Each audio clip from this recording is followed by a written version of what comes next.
Bismillahirrahmanirrahim. Assalamualaikum warahmatullahi wabarakatuh. Alhamdulillah.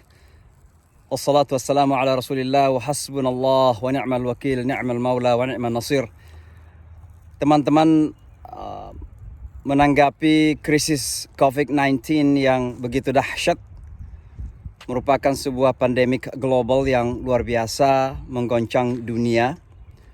Barangkali baru pertama kali secara masif saat ini begitu banyak tempat-tempat krusial yang vital yang di lockdown, ditutup ya. Bahkan beberapa negara melakukan lockdown, termasuk Italia, Spanyol, bahkan India yang belum terlalu banyak korban, dan beberapa kota di Amerika termasuk di kota New York.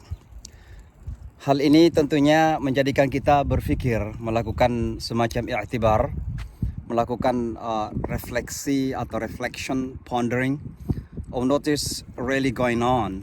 Kira-kira apa yang sedang terjadi.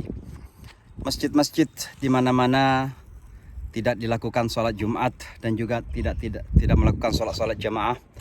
Ya tentu ini sangat luar biasa. Bahkan Mekah dan Madinah juga ditutup ya untuk umum, hanya dilakukan sholat jamaah untuk beberapa segelintir orang saja. Tentu ini sebuah fenomena luar biasa yang perlu kita cermati bersama. Yang pasti adalah bahwa Corona atau COVID-19 ini memberikan pelajaran penting bagi kita semua. Dua yang ingin saya sebutkan kali ini. Yang pertama tentunya secara internal sebagai umat Islam.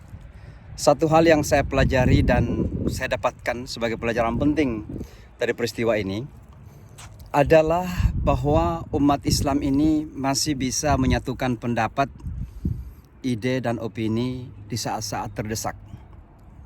Satu contoh barangkali adalah menanggapi sementara ditutupnya masjid-masjid kita.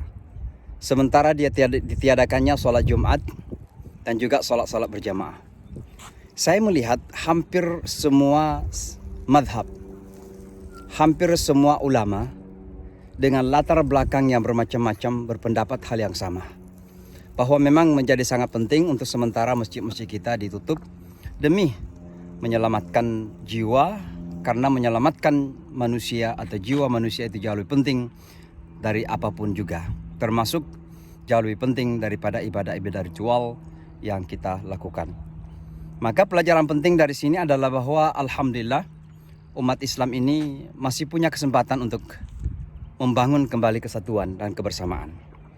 Bahwa apapun yang terjadi dari segi perbedaan-perbedaan yang ada di kalangan umat Islam ini, yang namanya kesatuan dan persatuan menjadi begitu penting ketika kita menghadapi apa yang kita sebut sebagai musuh bersama.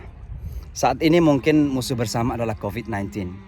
Tapi kenapa kita tidak bisa menjadikan kemiskinan, keterbelakangan, kebodohan, bahkan perpecahan itu sendiri adalah merupakan musuh bersama kita.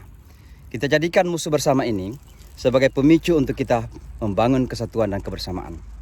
Saya kira itu pelajaran penting yang pertama dari COVID-19.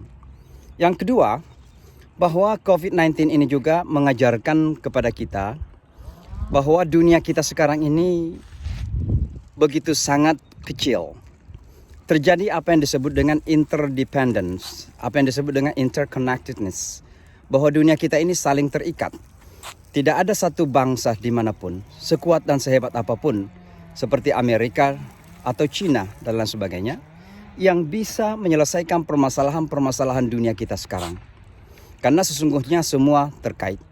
Ketika sebuah penyakit timbul di Cina, maka itu akan bisa menyebar kemana-mana saja. Dan oleh karenanya pelajaran penting yang kita ambil dari Corona atau COVID-19 ini adalah bahwa dunia kita adalah dunia baru yang menuntut kebersamaan seluruh umat manusia. Kita adalah human family, kita adalah keluarga kemanusiaan. Dan karenanya menghadapi permasalahan-permasalahan dunia perlu dibangun kebersamaan kemanusiaan kita. That we have to face all of us all together. Segala tantangan, segala challenges, segala permasalahan yang kita hadapi bersama. Saya kira bagi kita umat Islam secara khusus, hal ini bukan sesuatu yang baru. Sejak abad 7, abad 6, Rasulullah sallallahu alaihi wasallam menerima perintah dari Allah lewat informasi yang begitu sangat kuat dalam Al-Qur'an di surah Al-Hujurat. Ya ayyuhan nas, inna khalaqnakum min dzakarin wa untha wa ja'alnakum syu'uban wa qabaila lita'arafu. Wahai manusia, sesungguhnya kami, kata Allah, ciptakan kamu dari seorang ayah, dari seorang ibu, seorang laki, seorang perempuan, Adam dan Hawa, dan saya jadikan kamu berbangsa-bangsa dan bersuku-suku untuk saling mengenal. Ternyata kata ta'aruf dalam bahasa Arab begitu dalam.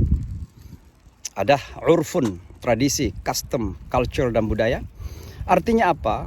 Kalau saya ingin menjelaskan secara singkat, kata ta'aruf ini minimal mengandung 3 hal yang sangat penting dalam dunia kita yang disebut dengan dunia global ini.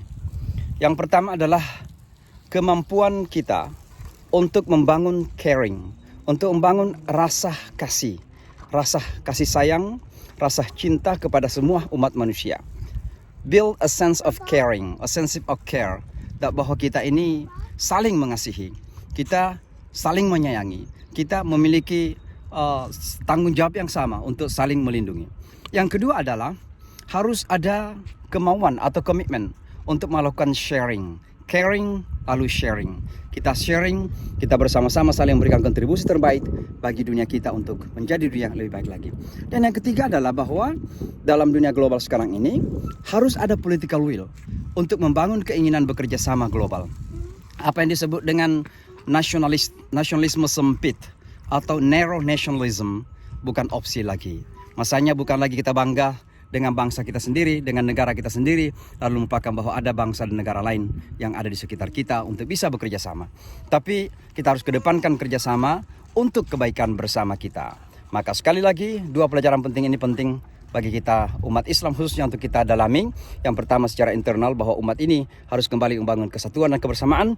Dan yang kedua, manusia harus kembali membangun komitmen untuk bersama-sama membangun dunia yang lebih baik lagi. Demikian, satu virus kecil yang bernama Corona ini telah memberikan pelajaran penting bagi kita semua. Dan mudah-mudahan kita bisa belajar. Demikian bersama saya Imam Syamsi Ali. Salam dari pesantren Nur Inka Nusantara Madani, Amerika Serikat. Wassalamualaikum warahmatullahi wabarakatuh.